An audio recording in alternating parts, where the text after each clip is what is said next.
All right.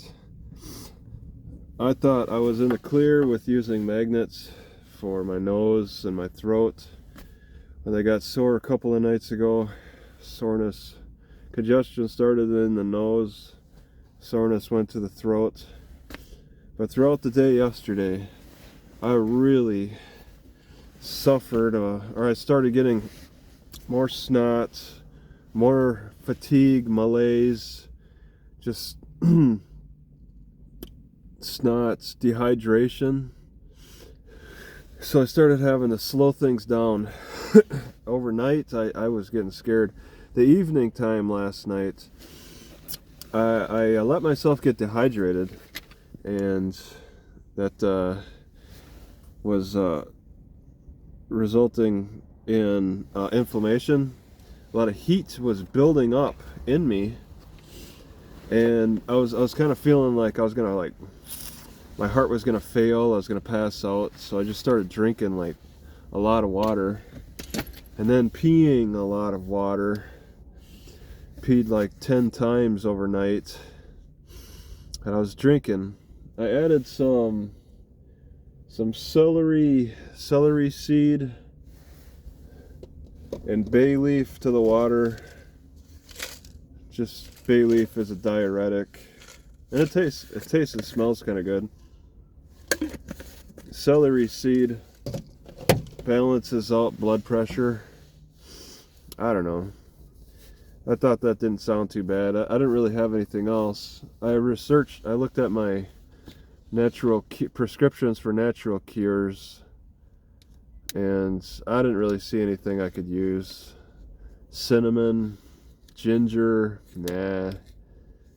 Just they say chicken broth or chicken soup is good for you, but I cooked chicken yesterday during the noon time, and I have beef today.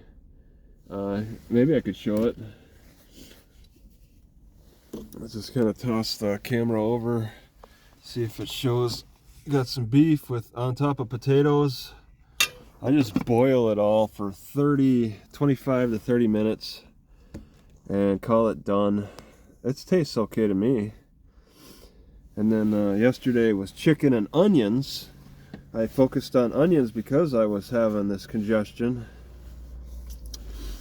But it's no miracle cure. I had to drink a lot of water. That was a big thing, because I was overheating. Even as I was cooling at night, I was overheating. I was feeling the swelling. It felt like the swelling was cutting off circulation. So I had to really water cool myself by drinking a lot of water. I tried to focus on drinking out of this copper cup. I try to get the properties of the copper in me. Because one of the prescriptions for natural medicine that's suggested is colloidal silver. Well, copper is also a part of that electrical conducting metal that can kill some bacterias. This is a virus. I don't know. Vitamin C is supposed to shorten the length of a cold by a day.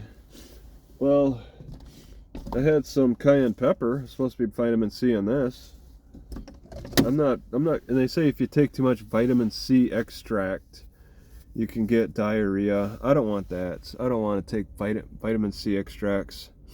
I got potatoes, I got vitamin C in them. Cayenne. I don't need they say a large amount of vitamin C is good for you. I'm saying I didn't take that. I didn't see anything about aspirin or willow bark in the prescriptions for natural medicine, but I think they skipped a lot. They can't mention everything, but a lot of times people want to take the aspirin. I don't have any. I didn't want to buy what are the bottles now, like $10 for 100 pills. I didn't want to buy it just for last night. I think tonight should be better, but it's going to get in the teens tonight, or low 20s, so that's going to be a struggle. Right now, saying 90 in my car. It's feeling tolerable. It's feeling like it's helping me with my cold. But yeah, this hit, and I didn't expect to get a cold, but that's how colds work. You never know when to expect them. I have an appetite. I don't have joint aches. I'm just stuffy. And one of the first times I haven't really ever bought Kleenex for my car. And this is pretty decent. It's better than the paper towel. I went through all of my paper towel, and it takes two hands with the paper towel. You got to grab the paper towel and then rip carefully so you don't rip the wrong spot. But with Kleenex, it's just one-handed grabs. This isn't too bad. And it's very needed. It's softer on my nose. My nose is getting red from the paper towels. So I bought this today specifically for my cold. I'm stopping everything. I'm just hanging out in a Target parking lot. And I was planning on going south, but I'm like, I don't want to stress myself out.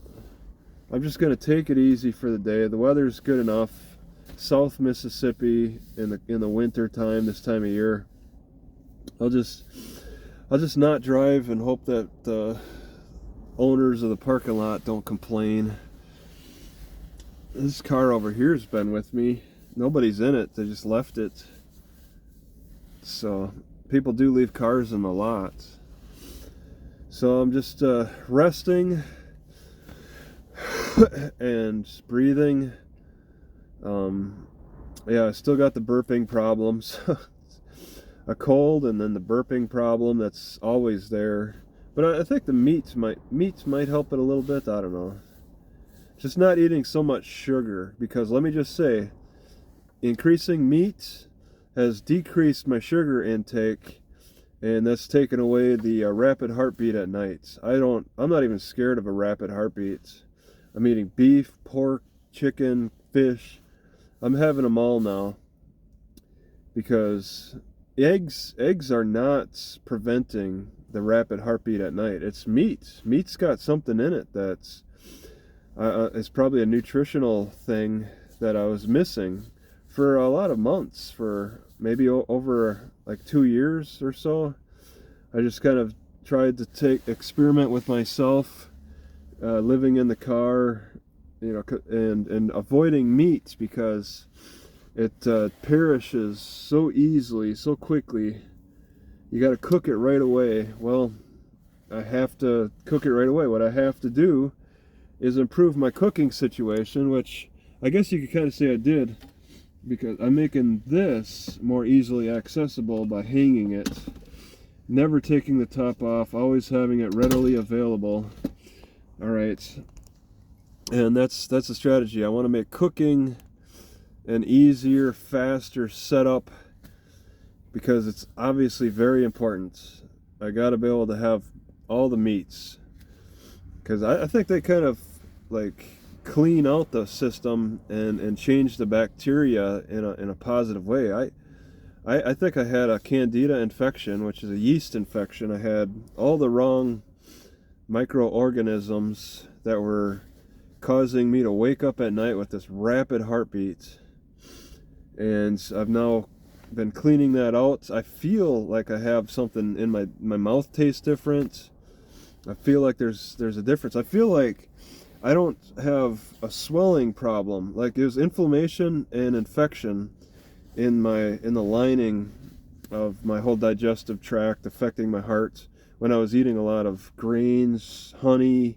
When I don't eat meat, I have a lot more honey, so meat helps curb my honey issues. But I feel like I can bend over and not have the swelling problems that were affecting my breathing more. I think I've got less inflammation with the meats. I haven't had eggs in a while, because now that I'm eating meat, I don't crave eggs as much. Eggs really aren't that great. I don't need to be eating them every day. They're not that great. It's meat. Got to be slaughtering animals and chopping off slabs of meat for almost a daily consumption. I mean, I could probably go a few days every so often without meat. I'm sure. I've gone through the fixing phase. I had grains for for breakfast this morning, shredded wheat and milk, which usually caused me problems and does not so much now. Usually I'd overeat it, and then I'd have swelling and a lot of burping. Meat has changed that. It's amazing. It's amazing. And I was on a heavy meat diet in my early 20s. I abandoned it because of the constipation. And initially I was constipated, but I'm having more roughage, and it seems like things are working okay. No pains. Things are running through. So, yeah. It's amazing. It's just I'm constantly having to change. And yeah, this is another. But now I'm sick, and I'm tired, so I just want to take it easy for the rest of the day.